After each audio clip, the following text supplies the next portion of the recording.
Está no ar o Assunto Federal, conteúdo que faz a diferença. Olá, ouvinte, hoje é terça-feira, 4 de fevereiro de 2024. Começa agora o Assunto Federal com muita informação e prestação de serviços para você.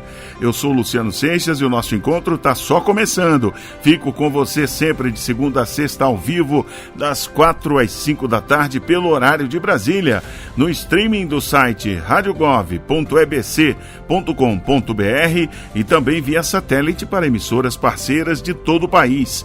Fica com a gente porque aqui tem conteúdo que te interessa e que faz a diferença. Aqui o assunto é federal.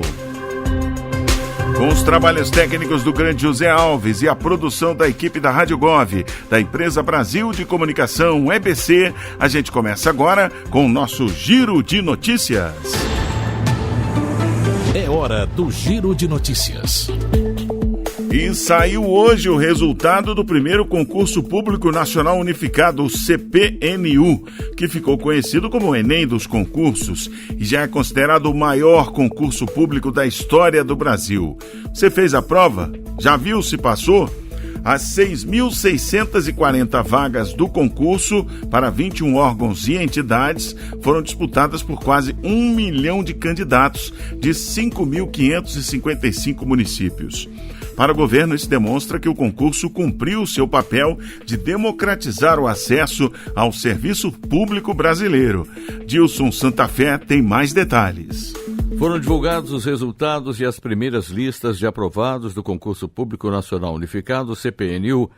O anúncio foi realizado pelo Ministério da Gestão e da Inovação em Serviços Públicos, em parceria com a Fundação Sesgran Rio. O chamado Enem dos concursos promoveu a disputa de 6.640 vagas em 21 órgãos e entidades. Aproximadamente 1 milhão de candidatos participaram do certame. Ao todo, 600 mil pessoas ficaram isentas da taxa de inscrição. As provas foram aplicadas em 228 cidades. Com a presença de um maior número de localidades, os candidatos puderam realizar o exame nas regiões onde moram. Além das cotas para pessoas negras e com deficiência, o CPNU reservou pela primeira vez vagas para candidatos indígenas. Para orientar os classificados e responder dúvidas, o governo vai realizar uma live nesta terça-feira, dia 4, às 16 horas. O evento vai ser transmitido pelo canal do Ministério da Gestão no YouTube. No site cpnu.sesgranrio.org.br, o candidato pode consultar o resultado individual para cada um dos cargos em que se inscreveu. Da agência Rádio Gov em Brasília, Dilson Santa Fé. E a ministra da Gestão e da Inovação em Serviços Públicos, Esther Dweck, gravou um recado para os participantes do CPNU. Vamos ouvir. Hoje saiu o resultado do CPNU. Estamos muito felizes com o resultado e muito felizes com quem passou na prova. Primeiro, dar parabéns a todas as pessoas que passaram e todo mundo que fez também. A gente sabe que um concurso público, infelizmente, não tem vaga para todo mundo, então alguns vão passar e outros não. Mas queria dizer para aqueles que passaram, em primeiro lugar, aqueles que têm curso de formação para fazer, não deixem de confirmar na área do candidato até amanhã, dia 5 de fevereiro. É super importante porque isso que garante sua vaga. E para todo mundo que passou, dizer que está ansioso para que vocês cheguem logo aqui no governo federal. Estamos precisando muito dessa colaboração de vocês e dizer que, mais uma vez, para todos que participaram, que foi uma grande inovação que fizemos e estamos muito felizes com o resultado. Queria desejar as boas-vindas a todas as pessoas que vão entrar agora no governo federal.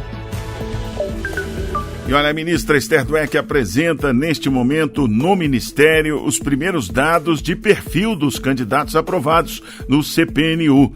E você já sabe que a gente disponibiliza esse áudio assim que acabar o evento lá no portal radiogov.ebc.com.br.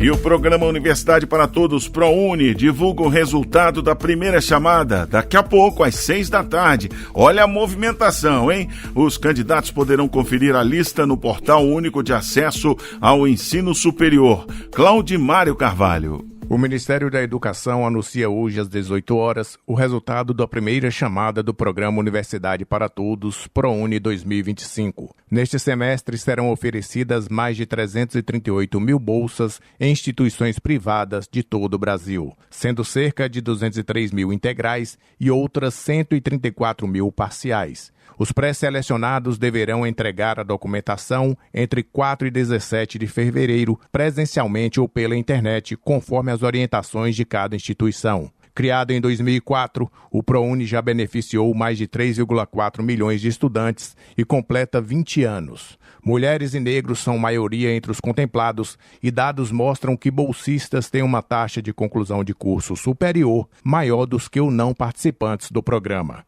Da agência Rádio Gov em Brasília, Claudimário Carvalho. Ano letivo começando na maior parte do país. Aqui em Brasília, as aulas da rede pública voltam no próximo dia 10. E aí, na sua cidade, hein? Mas o que importa é que as escolas de todo o país estão convocadas a entrar na luta contra a dengue e outras arboviroses. Claudimário Carvalho volta com a informação dessa campanha que quer fortalecer a cultura de prevenção e ampliar o impacto das ações para além do ambiente escolar. Mobilização nacional vai transformar escolas em centros de combate à dengue, zika, chikungunya e oropouche. A ação promovida pelos Ministérios da Saúde e da Educação incluirá a Semana de Mobilização Nacional, que será realizada entre os dias 17 e 21 deste mês e terá continuidade de 3 a 11 de abril, com a mobilização nacional nas escolas para a prevenção das arboviroses. Segundo o Ministério da Saúde, a iniciativa faz parte do programa Saúde na Escola, que atua em mais de 5 mil municípios e envolve 102 mil escolas em todo o Brasil, com mais de 25 milhões de estudantes. Estão previstas atividades como mutirões de limpeza, gincanas educativas e oficinas para eliminar criadouros do Aedes aegypti e identificar sinais de alerta das arboviroses. Com apoio de profissionais da saúde, a campanha quer fortalecer a cultura de prevenção e ampliar o impacto das ações para além do ambiente escolar. Da agência Rádio Gov em Brasília, Claudimário Carvalho. Essa coisa de falar com crianças e jovens no colégio é muito importante e costuma dar resultado, né? Eu lembro das campanhas iniciais do uso de cinto de segurança, que aí as crianças ficavam falando para os pais usarem o cinto de segurança nos carros, né? E isso pode funcionar bem também nessa coisa do combate aí ao mosquito. Afinal, todo dia, né, pode ser um dia de você dedicar um tempinho ali, ver se tem alguma pocinha, alguma tampa virada acumulando água. Isso já é suficiente para ser criadouro de mosquito Aedes aegypti. Então pode funcionar muito bem essa coisa no colégio, né? Ontem trouxemos a novidade para vocês de que os professores vão ter 15% de desconto em hotéis. E agora vamos saber mais sobre a parceria dos Ministérios da Educação e do Turismo aqui no Giro de Notícias com o Boletim MEC. Roda aí, Zé.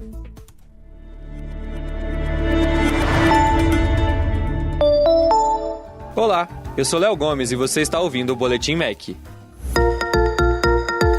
Os Ministérios da Educação e do Turismo anunciaram nesta segunda-feira uma parceria com a Associação Brasileira da Indústria de Hotéis, a ABIH Nacional, para oferecer 15% de desconto para professores da rede básica de ensino em reservas em hotéis pelo país.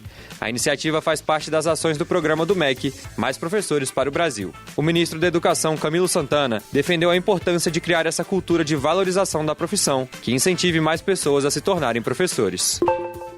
As pessoas estão perdendo, a vontade de ser professor, não é só no Brasil, não. Está acontecendo no mundo inteiro. O presidente lançou o programa Mais Professores no Brasil para atrair jovens que estão concluindo o ensino médio para fazer a licenciatura nas universidades. É preciso criar uma cultura nesse país de reconhecer o papel tão valoroso desse profissional. Até porque todos nós passamos pelos professores, sejam médicos, sejam engenheiros, sejam advogados. De acordo com o documento, os professores terão uma redução nas tarifas anunciadas no site ou na central de reservas da rede hoteleira associada à ABIH Nacional que aderir à ação. Ao fazer a reserva, o docente deve anexar um comprovante de profissão, como a carteira de identificação funcional ou o cabeçalho do contra-cheque. Segundo o ministro do Turismo, Celso Sabino, além de proporcionar mais oportunidade de lazer para os profissionais, a parceria também trará grandes ganhos nas salas de aula. Fazer o professor viajar pelo Brasil não é apenas um reconhecimento, um prestígio, um prêmio a ele pela profissão que exerce. mas fazer as professoras e os professores viajarem pelo Brasil é também um estímulo a essa potente máquina de influência que os professores exercem sobre os seus alunos. Os descontos estarão disponíveis entre 1º de março de 2025 e 31 de março de 2026 e permanecerão válidos em períodos de grandes eventos ou feriados, sujeitos à disponibilidade de hospedagem. As reservas deverão ser feitas até 31 de dezembro de 2025. Para mais informações, acesse o portal do MEC em www.gov.br/MEC. Ministério da Educação, Brasil, União e Reconstrução, Governo Federal. E olha só essa novidade, hein? O governo vai reduzir a quantidade de alimentos ultraprocessados na merenda das escolas públicas. Hoje, esses produtos podem representar até 20% do cardápio, mas a ideia é diminuir para 15% em 2025, depois para 10% em 2026. A ideia é garantir uma alimentação mais saudável para cerca de 40 milhões de estudantes em todo o país. A mudança faz parte das novas diretrizes do Programa Nacional de Alimentação Escolar, o PNAE, que também reforça a compra de alimentos da agricultura familiar. Atualmente, no mínimo 30% dos recursos do PNAE devem ser obrigatoriamente destinados à aquisição de itens da agricultura familiar. E aí, se vem da agricultura familiar, não é ultraprocessado, né? Não passa pela indústria. O anúncio oficial dessa medida será feito ainda hoje pelo presidente Lula no sexto Encontro Nacional do PNAE. O evento está marcado para as 18 horas aqui em Brasília e a gente acompanha tudo pela Rádio Gov. Todos os áudios do evento, inclusive, você vai encontrar depois no site radiogov.ebc.com.br. Por que é importante essa notícia? Diminuir cada vez mais, quem sabe chegar a zero, alimentos ultraprocessados nas escolas, na alimentação escolar, porque eles causam problemas de saúde. Isso já é comprovado pela ciência, né? Pela pobreza nutricional desses alimentos, aí as doenças crônicas ganham espaço no organismo, né? O consumo excessivo está associado a risco de obesidade, diabetes, doenças cardíacas, alguns tipos de cânceres e outras doenças crônicas. O que é um alimento ultraprocessado? São formulações industriais e eles entram com diversos ingredientes, mas não são ingredientes naturais, não. Às vezes eles tentam disfarçar e tal, mas não é não. Muitas vezes são ingredientes até desconhecidos, que tem uns nomes estranhos, que tem nome de fórmula química, de remédio, né? A grande parte é adicionada aí para tornar o produto mais atraente, com sabor, textura, cheiro. Geralmente tem pouco ou nenhum alimento verdadeiro, integral ali. São ricos em gorduras, açúcares, sal e aditivos químicos. Vou dar uns exemplos aqui bem clássicos.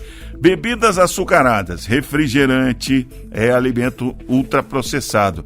Suco de caixinha também, não se engane não. Se não for aquele 100% fruta, sem açúcar, sem nada, é alimento ultraprocessado. Salgadinho de pacote, biscoito recheado, bolo industrializado é alimento ultraprocessado, que entra um monte de químico ali para manter.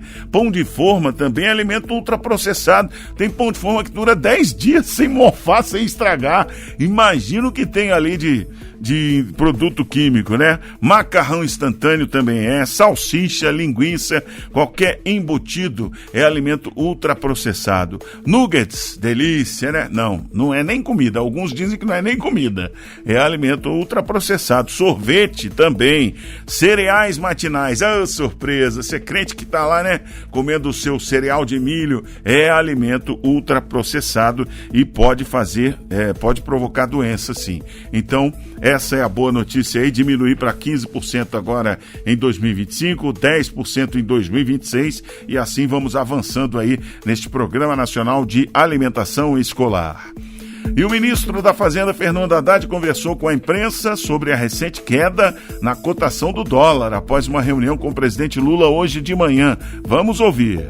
O dólar estava 6,10, está 5,80, né? Isso já ajuda muito, né? Porque essa escapada que deu, estão trazendo, com a ação do Banco Central, a ação do Ministério da Fazenda, essas variáveis macroeconômicas se acomodam em outro patamar e isso certamente vai favorecer. E eu estou muito confiante de que a safra desse ano, por todos os relatos que eu tenho tido do pessoal do agro, vai ser uma safra muito forte. Isso também vai ajudar.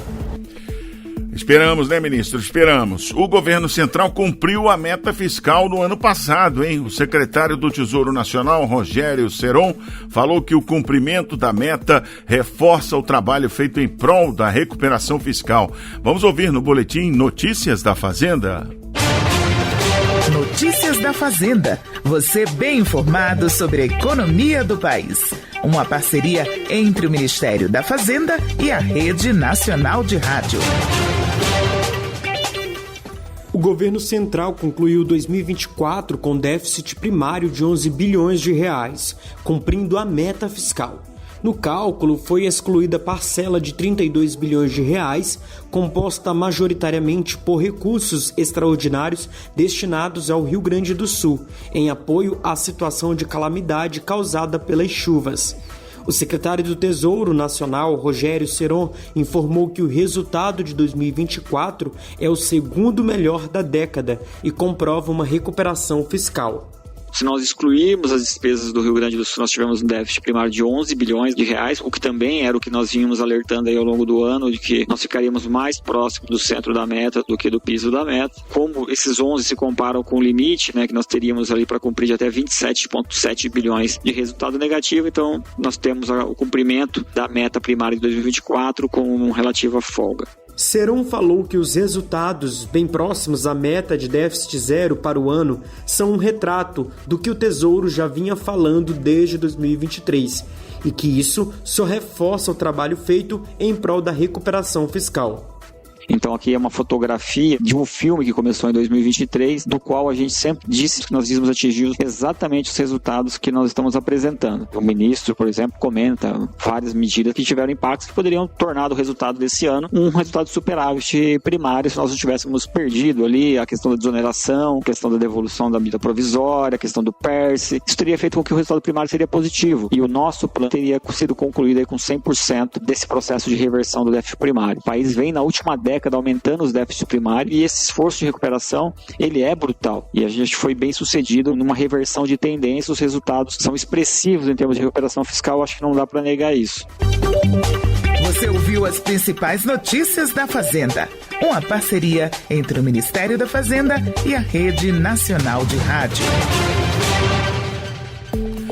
Agora um balanço divulgado hoje pelo Ministério das Mulheres. O Ligue 180, que é a Central de Atendimento à Mulher, recebeu mais de 750 mil chamadas em 2024, um aumento de 20% em relação a 2023.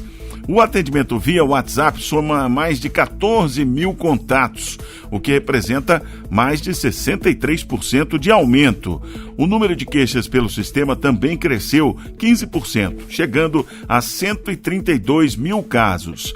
A maioria das vítimas é negra, tem entre 30 e 44 anos e sofre violência dentro de casa, segundo o Ministério. Vale lembrar que o Ligue 180 funciona 24 horas por dia para orientar mulheres sobre direitos, serviços de apoio e também receber denúncias de violência.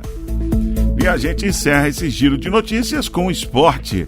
Brasileiros participam pela primeira vez dos Jogos Paralímpicos Militares. Olha que bacana, hein? É o Invictus Games, que começa nesta sexta-feira. E a gente está aqui na torcida. Dilson Santa Fé, conta pra gente. Pela primeira vez, o Brasil vai participar dos Invictus Games, competição paralímpica para militares, que ocorre de 7 a 17 de fevereiro em Whistler e Vancouver, no Canadá. O país vai ser representado por 8 atletas que vão competir em natação e vôlei sentado. O Ministério do Esporte destinou R$170 mil para passagens diárias e seguro-viagem dos atletas. Os Invictus Games foram criados em 2014 e buscam promover a recuperação e a reabilitação dos veteranos participantes por meio do esporte. Com a estreia, o Brasil se torna o 24º país filiado à competição. Da agência Rádio Gov em Brasília, Dilson Santa Fé. Você está ouvindo o Assunto Federal, conteúdo que faz a diferença. E agora vamos saber como é que está o tempo em todas as regiões do país. Roda a previsão aí, Zé Alves. Previsão do tempo para esta terça-feira, 4 de fevereiro de 2025. Região Centro-Oeste. Campo Grande, Mato Grosso do Sul tem nesta terça-feira tempo encoberto com chuvisco. Os termômetros registram mínima de 21 e máxima de 32 graus. A umidade relativa do ar é de 100 a 55%. Cuiabá, no Mato Grosso, fica com tempo encoberto com chuvisco. A temperatura mínima é de 23 e a máxima 30 graus. A umidade relativa do ar é de 100 a 70%. Região Nordeste. Fortaleza, no Ceará, apresenta tempo encoberto com chuvisco pela manhã e encoberto à tarde. A temperatura marca mínima de 26 e máxima de 30 graus. A umidade do ar vai de 90% a 50%. Garanhuns, em Pernambuco, celebra aniversário com tempo encoberto. A temperatura oscila entre 19 e 28 graus. A umidade do ar é de 100 a 50%. Região Norte. Rio Branco, no Acre, tem tempo encoberto com chuvisco pela manhã e encoberto com chuva isolada à tarde. A temperatura mínima é de 24 e a máxima 34 graus. A umidade do ar é de 100 a 60%. Macapá, no Amapá, comemora aniversário com tempo encoberto com pancadas de chuva isoladas pela manhã e nublado à tarde. A temperatura mínima é de 23 e a máxima 31 graus. A umidade do ar é de 100 a 70%. Região Sudeste. Belo Horizonte, em Minas Gerais, tem tempo encoberto com chuvisco pela manhã e encoberto à tarde. A temperatura mínima é de 17 e a máxima 31 graus. A umidade do ar vai de 90% a 30%. 2 Córregos, em São Paulo, festeja aniversário com tempo encoberto com chuvisco. A temperatura mínima é de 21 e a máxima de 30 graus. A umidade do ar é de 90% a 65%. Região Sul.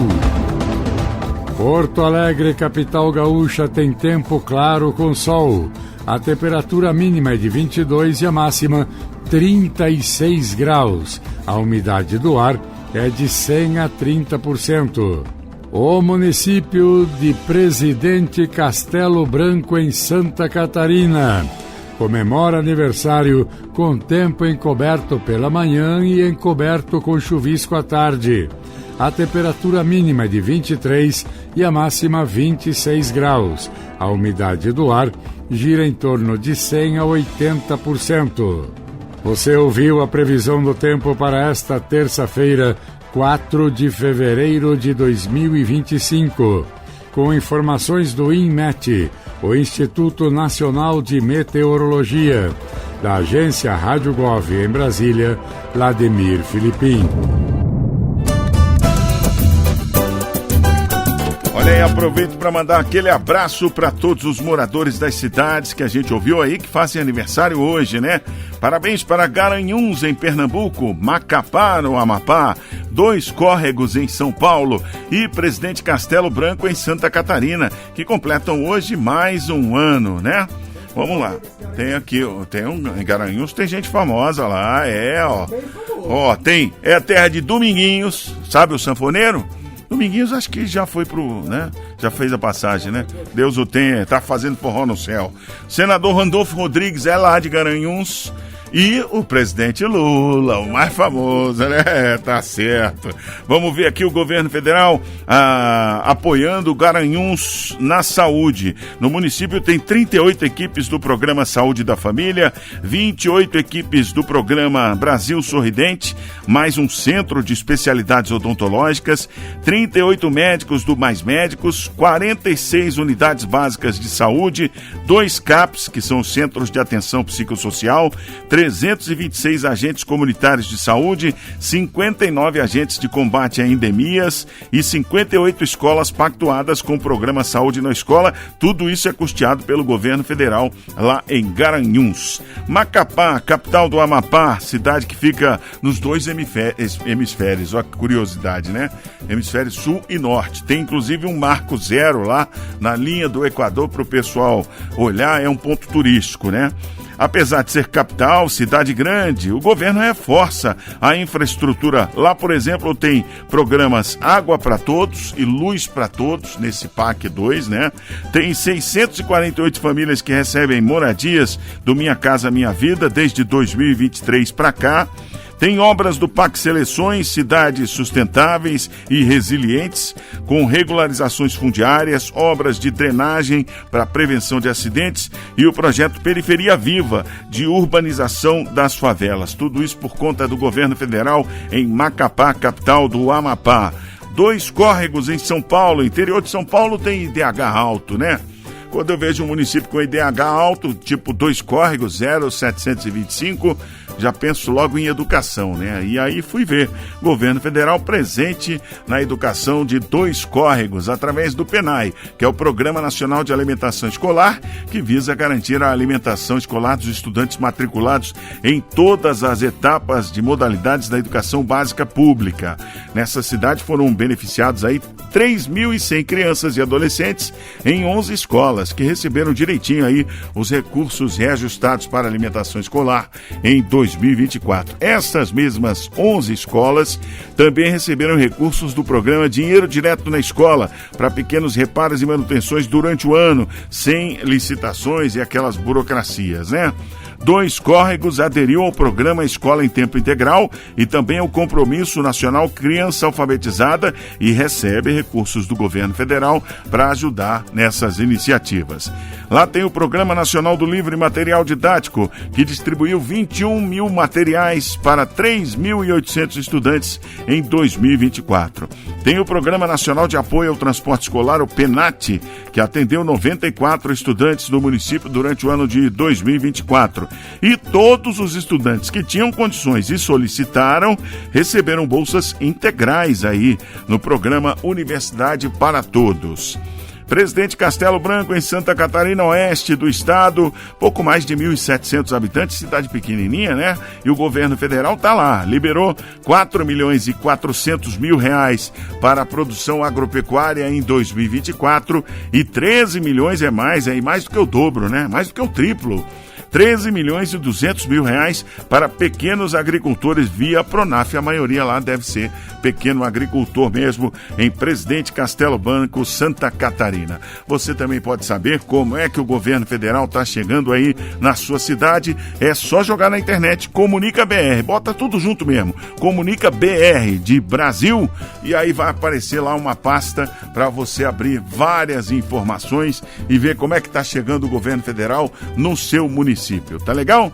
Olha, você ainda vai ouvir no nosso assunto federal o Prosa Rural. E tem muito mais no Momento Serviço. Não sai daí. Agora, pelo horário de Brasília, são 4h28.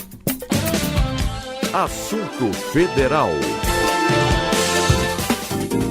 Momento Entrevista. Garantir um atendimento de saúde ágil, eficiente e humanizado é um dos grandes desafios do SUS, o Sistema Único de Saúde.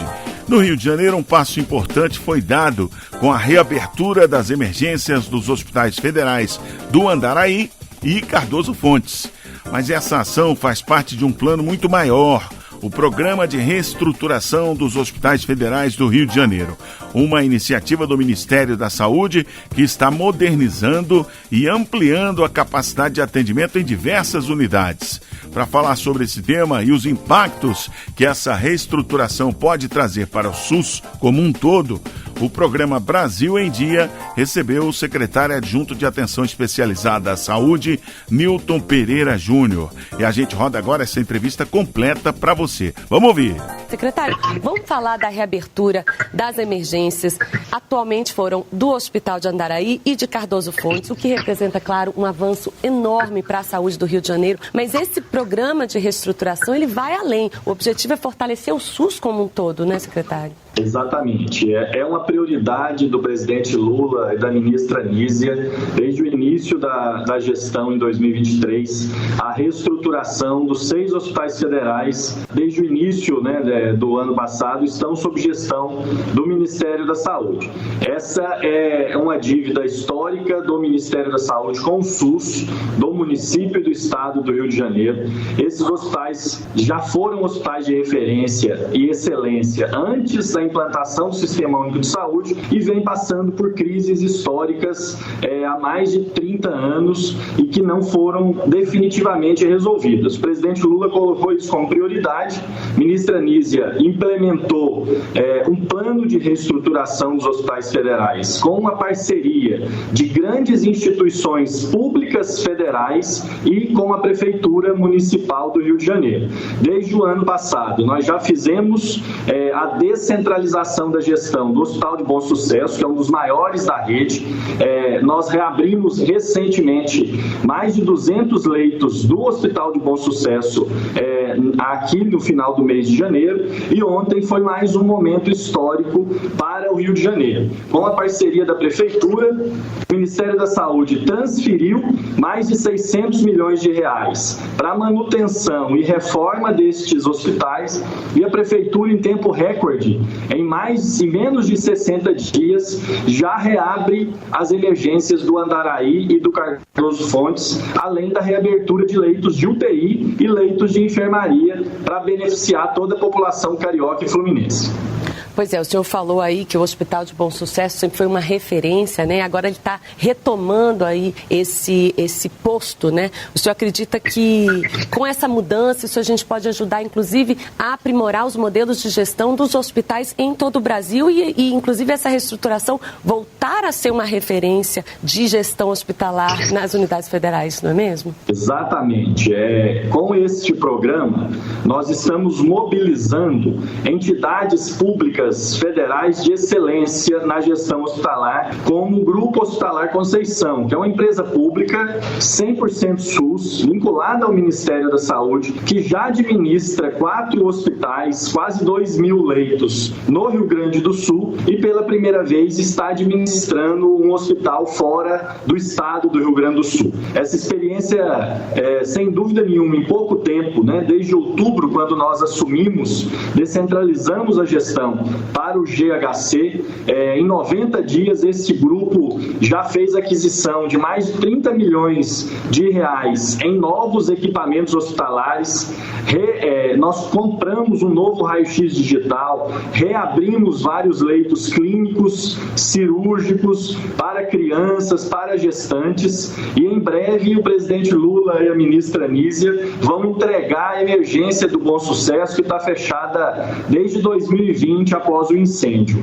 Ou seja, essa experiência é sim uma referência que nós, Ministério da Saúde, por meio do programa Mais Acesso a Especialistas, quer disseminar, quer reproduzir em outras unidades federais, na lógica de facilitar o acesso, ampliar o acesso à atenção especializada, que é uma prioridade do governo federal também. Ou seja, não vai ser só uma estruturação física, e de gestão. Também vai haver aí a capacitação dos profissionais do SUS, mais contratação, o que pode aí, na opinião do senhor, se traduzir em um atendimento mais ágil para a população, secretário? Com certeza, já estamos vendo reflexo nisso na realidade. Além de qualificar e valorizar os nossos profissionais, servidores federais, que já fazem trabalho de extrema qualidade nestes hospitais, infelizmente, com a a dificuldade de contratação que nós tivemos nos últimos anos.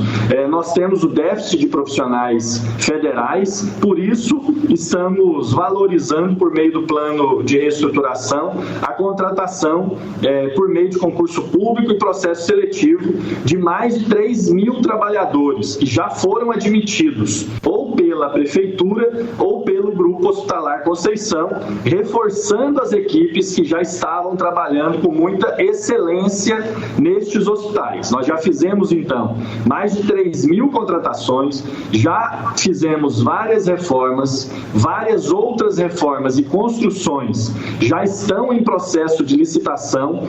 Nós construiremos um novo prédio da emergência no Andaraí, faremos um novo prédio no Hospital Cardoso Fontes, estamos fazendo a renovação de toda a infraestrutura do Hospital de Bom Sucesso. Enfim, são ações de reestruturação física, mas o mais importante, de valorização da assistência dos profissionais, qualificação dos profissionais, visando ter mais acesso tanto à urgência e emergência quanto às cirurgias de alta complexidade. Por exemplo, retomamos as cirurgias cardíacas no Hospital de Bom Sucesso, o CTQ, o Centro de Tratamento de Queimados do Andaraí, que é uma referência nacional, formou vários dos melhores cirurgiões plásticos do Brasil, está agora sendo reativado integralmente, a UTI do Andaraí. Enfim, são várias reativações e não só isso, nós estamos expandindo o número de leitos, além do que já tínhamos anteriormente definidos como capacidade operacional. E mais uma informação, nós estamos em fase final de apresentar uma proposta para que a gente possa retomar plenamente as atividades do Hospital Federal, dos servidores do Estado, em parceria com a Unirio, uma universidade federal de extrema relevância nacional, e com isso nós vamos construir um grande hospital universitário para atender toda a demanda do Estado e do município. Ouvimos a entrevista do secretário adjunto de Atenção Especializada à Saúde, Nilton Pereira Júnior. Para ouvir esse e outros conteúdos, acesse radiogov.ebc.com.br. Rádio Gov, tudo o que você precisa saber. Você está ouvindo o Assunto Federal, conteúdo que faz a diferença. E hoje tem prosa rural da Embrapa aqui no nosso programa. Você vai saber como a inclusão digital pode gerar renda e manter o jovem no campo. Roda aí, Zé, prosa rural. Está no ar Prosa Rural, o programa de rádio da Embrapa, empresa brasileira de pesquisa agropecuária.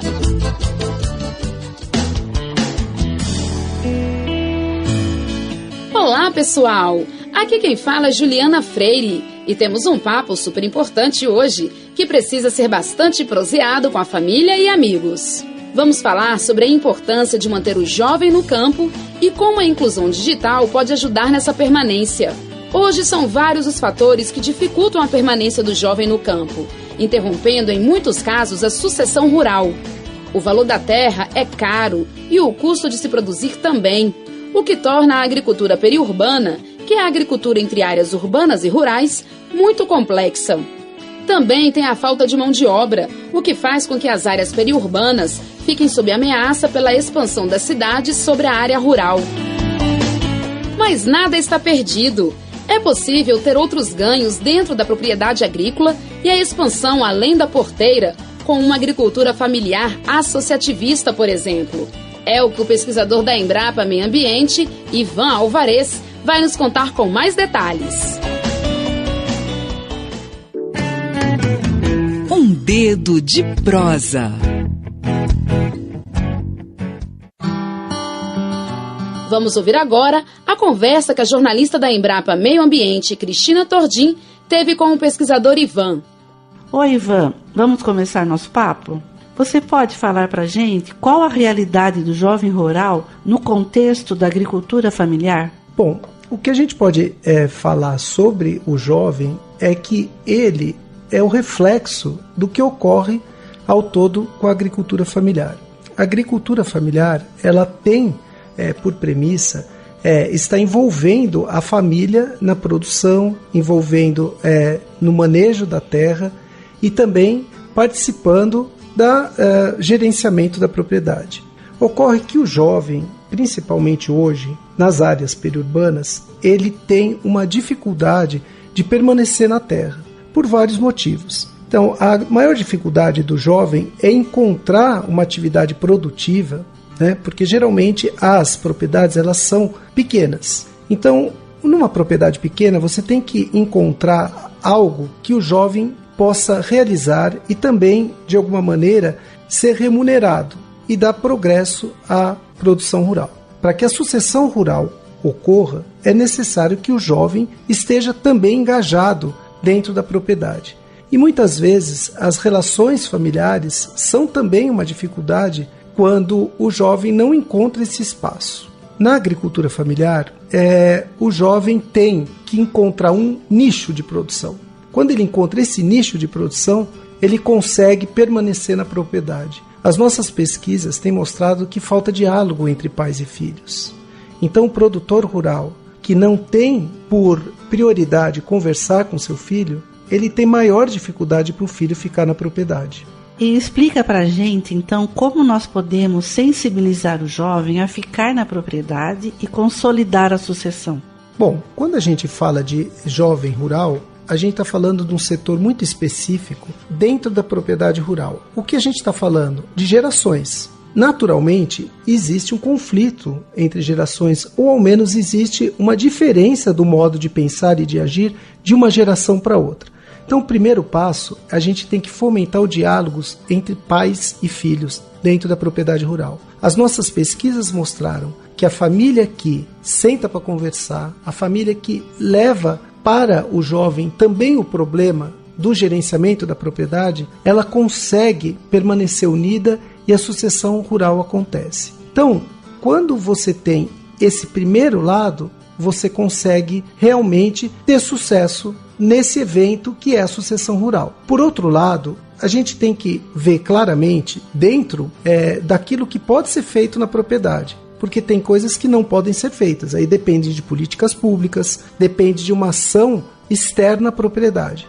Mas os nossos estudos demonstraram que quando há uma vontade de se associar com outros agricultores que tenham as mesmas dificuldades, isso minimiza os problemas. Então, trabalhar em associativismo também auxilia que o jovem rural fique na propriedade. Quando você propicia também um convívio social, o jovem tem convívio com outros jovens, quando ele tem a possibilidade de trocar ideias, quando ele tem a possibilidade do ensino à distância também, porque muitas vezes ele quer ter o acesso ao ensino e ele tem que sair da propriedade. Mas se ele tem o ensino à distância, acesso à internet, ele consegue de alguma maneira fazer essa agregação de conhecimento. Ele consegue estar adquirindo conhecimento maior e ele pode aplicar na propriedade, desde que os pais entendam que ele tem esse espaço.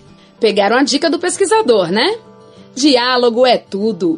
Com muita conversa, é possível superar diferenças e entender que as divergências podem ser resolvidas, respeitando o papel de cada um na família e no trabalho rural. E trabalhar de forma associativa com outros produtores também é fundamental, pois diminui as dificuldades. Vamos continuar ouvindo as dicas do pesquisador Ivan Alvarez para manter o jovem rural no campo.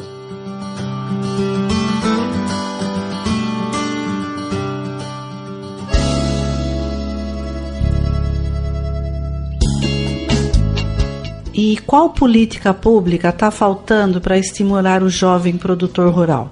Olha, o jovem produtor rural, ele tem muita dificuldade de ter acesso ao crédito. O crédito ao jovem rural não é fácil. Então, um Pronaf, por exemplo, que foque mais isso e estimule para que ele tenha assessoria técnica e possa acessar esse Pronaf para a juventude. De outra forma, o que a gente gostaria de ressaltar é que uma política pública que entenda as diferenças regionais também é muito importante. Então, o jovem que está no Nordeste tem uma carência na zona rural, principalmente no sertão nordestino. E o jovem que está numa área tão próxima das áreas urbanas, das áreas com maior concentração demográfica, ele tem outra dificuldade. Primeiro que a atração desse jovem para a cidade é muito grande, tanto do ponto de vista do emprego, como do ponto de vista também das relações sociais. Então ele precisa de muito estímulo. E para que ele tenha esse estímulo, é preciso que a política pública entenda de uma certa forma, ela de alguma maneira subsidie a produção para que o jovem possa, encontrando um nicho novo, implantando tecnologias, criando inovação, ele possa também, de alguma maneira, agregar mais valor numa terra que já é tão cara, porque a pressão imobiliária, a pressão do setor da cidade que vai chegando na área rural é grande, né? Seja por condomínio, seja por logística, e você tem que ter um alto valor da produção para compensar o valor da terra.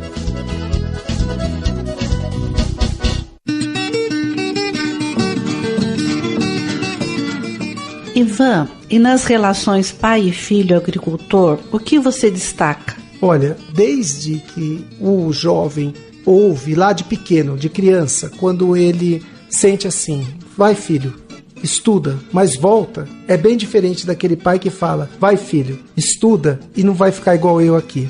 Então, quando ele coloca a condição da agricultura como uma condição difícil, uma condição cultural que não estimula, ele já está dizendo para o filho dele, vai embora, porque não é uma atividade prazerosa, não é uma atividade que vai te dar um retorno de felicidade. Então isso é muito importante. E aí, quando chega no futuro, o jovem já passou uma vida ouvindo isso, ele pensa assim, puxa, mas eu não vou ficar igual meu pai, né? E aí o pai quer que o filho fique. E aí já é tarde, né? O que a inclusão digital tem relação com a juventude rural, então? Bom, ela é fundamental. Quando a gente faz uma pesquisa participativa, né? Então, tudo que a gente tem realizado aí é juntamente com os próprios agricultores, nos trazendo suas demandas, nos trazendo suas questões, e por meio desse trabalho, o que a gente primeiro ouve é assim, que o mais importante para eles é a união da família, como eu já destaquei aqui. Mas tem um fator essencial, que muitas vezes não depende da família, e sim de uma ação externa, até de uma política pública, que é a possibilidade dele ter um acesso à internet, e não só uma internet comum, uma internet de boa qualidade, para que ele possa ter acesso ao ensino à distância, para que ele comercialize seus produtos e diminua essa distância, muitas vezes, que há do meio rural com o meio urbano. Então, até se socializando por meio de redes sociais. É fundamental para o jovem rural ter acesso aos meios digitais. Mesmo porque, se a gente traz uma tecnologia nova, se alguma inovação chega na propriedade, sem a internet, muitas vezes ela não vai funcionar. Então, isso é fator básico. Muito boa essa prosa! Agora vamos ouvir o depoimento da nossa colega Cristina Tordim, que viveu a experiência de muitos jovens que deixam o campo e não voltam mais. Pitacos da Hora.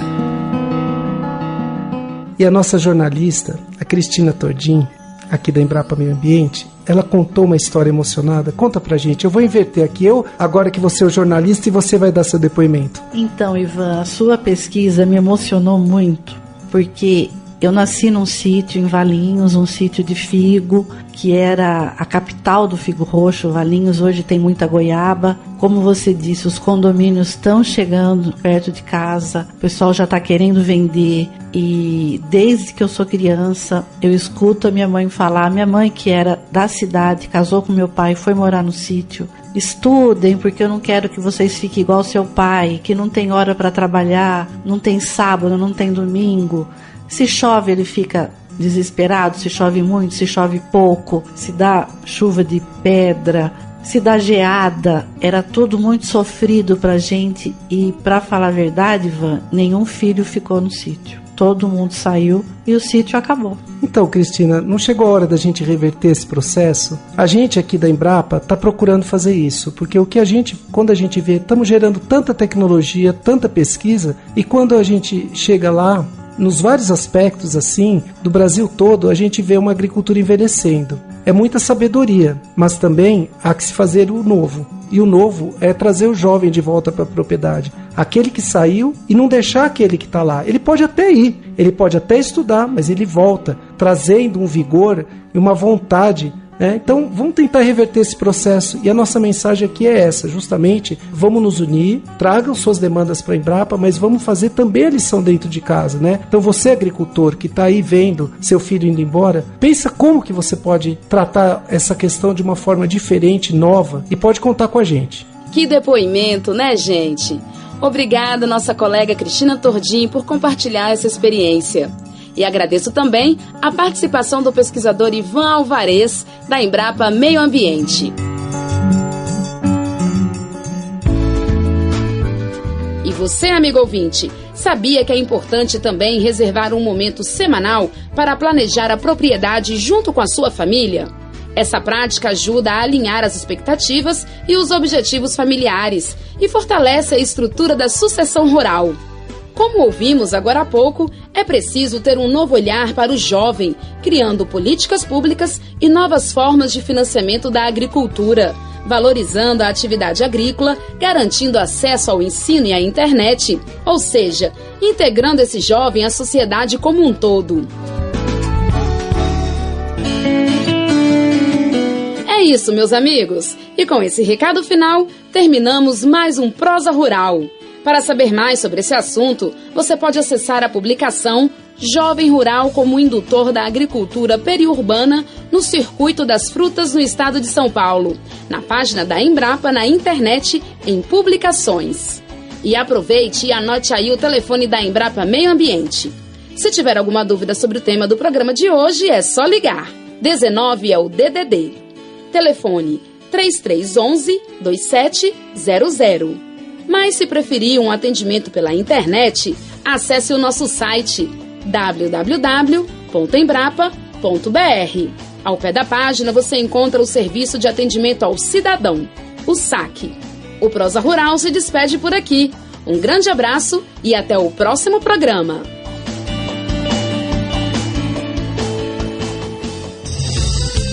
Você ouviu Prosa Rural, o programa de rádio da Embrapa, Empresa Brasileira de Pesquisa Agropecuária. A Embrapa é vinculada ao Ministério da Agricultura e Pecuária. Este programa é uma produção da Empresa Brasileira de Pesquisa Agropecuária, Embrapa. Roteiro e entrevista, Cristina Tordim. Edição de roteiro e apresentação, Juliana Freire.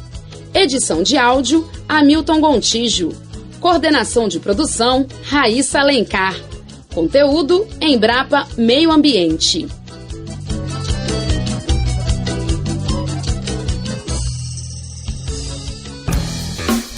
Momento Serviço. E atenção, estudantes, as inscrições do FIES, o Fundo de Financiamento Estudantil, começaram hoje e terminam já na sexta-feira, agora 7 de fevereiro, hein? São mais de 112 mil vagas para cursos em instituições privadas. De São Paulo, a repórter Adriana Natali traz as informações. Neste ano serão ofertadas mais de 112 mil vagas em 2 processos seletivos do FIES. O primeiro para cursos com início de aulas no primeiro semestre e o segundo para aulas com início no segundo semestre. Já para o FIES Social, que reserva 50% das vagas para estudantes com renda familiar por pessoa de até meio salário mínimo e inscritos no CadÚnico, o participante deve seguir algumas exigências. Entre elas, deve ter prestado o Exame Nacional do Ensino Médio, Enem, em qualquer uma de suas edições, a partir da edição de 2010 até a mais recente, e obtido no mínimo 450 pontos, além de não ter zerado a nota na prova de redação. Os candidatos aos cursos de licenciatura que tiraram nota superior ou igual a 650 pontos no Enem poderão receber o apoio financeiro PED Meia Licenciaturas, lançado este ano pelo governo. A medida faz parte do programa Mais Professores, que reúne ações de valorização e qualificação do magistério da educação básica e de incentivos à docência no território nacional. As inscrições são gratuitas e podem ser feitas por meio do Portal Único de Acesso ao Ensino Superior, acessounico.mec.gov.br, até 7 de fevereiro. De São Paulo, Adriana Natali. Inscrições abertas para a formação de estudantes negros e quilombolas, graduandos em Direito, para participarem de cursos, oficinas e visitas institucionais. Quem tem os detalhes é José Carlos Andrade. O Ministério da Igualdade Racial abriu inscrições para o primeiro edital do programa Vivência SAG, Equidade e Diversidade no Jurídico. A iniciativa é uma ação conjunta com a Secretaria Especial para Assuntos Jurídicos, SAG, da Casa Civil. O projeto tem a intenção de promover cursos, oficinas e visitas institucionais para estudantes negros e quilombolas graduandos em Direito. Ao todo, 20 vagas vão ser oferecidas para alunos matriculados a partir do 8º período em instituições de ensino superior credenciadas pelo Ministério da Educação, o MEC. As inscrições vão até o dia 9 de fevereiro de 2025 e devem ser feitas por meio do formulário eletrônico disponível no site www.planalto.gov.br/Centro de Estudos. O resultado da seleção tem data prevista para o dia 21 de março e as atividades vão ocorrer em Brasília entre 5 e 9 de maio deste ano. Da agência Rádio Gov em Brasília, José Carlos Andrade. Vamos lá, mais estudo, hein? Também estão abertas inscrições para a formação na área de recursos pesqueiros, que podem ser realizadas no site piuma.ifes.edu.br. Isso até o dia 28 de fevereiro. José Carlos Andrade volta com essas informações. O Ministério da Pesca e Aquicultura, MPA, abriu as inscrições para a primeira turma do curso Requisitos Higiênicos Sanitários para Embarcações Pesqueiras de Produção Primária. A iniciativa é uma parceria da pasta com o Instituto Federal do Espírito Santo, IFES, localizado na cidade de Piumas. As inscrições podem ser realizadas no site piuma.ifes.edu.br até o dia 28 de fevereiro. O curso vai capacitar profissionais das áreas de recursos pesqueiros, controle de qualidade e segurança do pescado. O objetivo é preparar essas pessoas para o trabalho em embarcações que fornecem matéria-prima com vistas ao processamento industrial. A qualificação atende aos requisitos higiênicos sanitários da legislação vigente e garante a segurança dos produtos destinados ao mercado nacional e internacional. Da agência Rádio Gov em Brasília, José Carlos Andrade. E agora, gente, outra oportunidade só que para os municípios. Vão até 10 de fevereiro as inscrições para o processo seletivo de municípios que desejam ingressar na rede de cidades criativas da Organização das Nações Unidas para a Educação, Ciência e Cultura, Unesco. Os candidatos devem enviar propostas em inglês ou francês para o e-mail comissão.unesco@itamaraty.gov.br. O concurso tem 8 categorias em disputa: artesanato e artes populares, artes midiáticas, filme, design, gastronomia, literatura, música e arquitetura. O resultado da etapa nacional de seleção vai ser divulgado em 24 de fevereiro. As 2 cidades apoiadas pelo governo federal devem formalizar a candidatura na plataforma da Unesco até às 20 horas do dia 3 de março. Para mais informações, o site é unesco.org. unesco.org. E para encerrar o Momento de Serviço de hoje, cultura. Um teatro itinerante está levando cultura para comunidades ribeirinhas no Pará e no Amapá. Quem conta pra gente é o Claudimário Carvalho. O projeto Esse Rio é Minha Rua, que toma emprestado o título de uma canção do poeta Rui Barata e do compositor Paulo André Barata, está percorrendo rios da Amazônia para levar teatro a comunidades tradicionais do Pará e do Amapá. A iniciativa, viabilizada pelo programa Rouanet Norte, criado para descentralizar o investimento cultural no país, apresenta a peça O Menor Espetáculo da Terra, que mistura palhaçaria e teatro de bonecos para contar histórias de superação e sonhos. A turnê já passou por municípios do Marajó e segue para Macapá e Afuá. Além das apresentações, o projeto oferece oficinas de palhaçaria e máscara para incentivar a produção cultural local. Ao todo, foram 24 milhões de reais revertidos em apoio ao setor produtivo cultural da região norte. A iniciativa segue o decreto 11.453 de 2023, que regulamenta os mecanismos de fomento à cultura e reforça a importância de democratizar e nacionalizar os recursos. Da agência Rádio Gov em Brasília, Claudimário Carvalho. Mandar um abraço aqui pro Evônio Madureira, ele tá lá na Rádio Comunitária Estrela FM em Combinado do Tocantins. Valeu, Evônio, sempre com a gente aqui, sempre que estiver ouvindo, manda mensagem pra gente mandar aquele abraço e fazer essa conexão, tá legal? E agora uma última notícia, o Ministério da Gestão e da Inovação em Serviços Públicos divulgou agora há pouco os primeiros dados sobre o perfil dos aprovados no Concurso Público Nacional Unificado.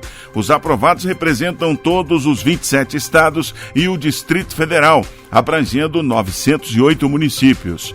Pessoas negras representam 24% dos aprovados. Entre os indígenas, foram 2,2% de aprovados. Já pessoas com deficiência conquistaram 6,7% das vagas do CPNU. A maioria dos aprovados tem entre 25 e 40 anos. 63% são homens e 37% mulheres. Esse assunto ainda vai repercutir, né? É só a gente dando a prévia aqui. Chegamos ao final do nosso assunto federal. Volto amanhã, 4 da tarde. Acabou, gente. Boa tarde. Rádio Gov. Tudo o que você precisa saber. Você acabou de ouvir o Assunto Federal com Luciano Seixas. Uma produção da Rádio Gov, da empresa Brasil de Comunicação. EBC, de segunda a sexta, às 4 da tarde. Fique ligado nas notícias que impactam o seu dia a dia e na prestação de serviço para todo o país.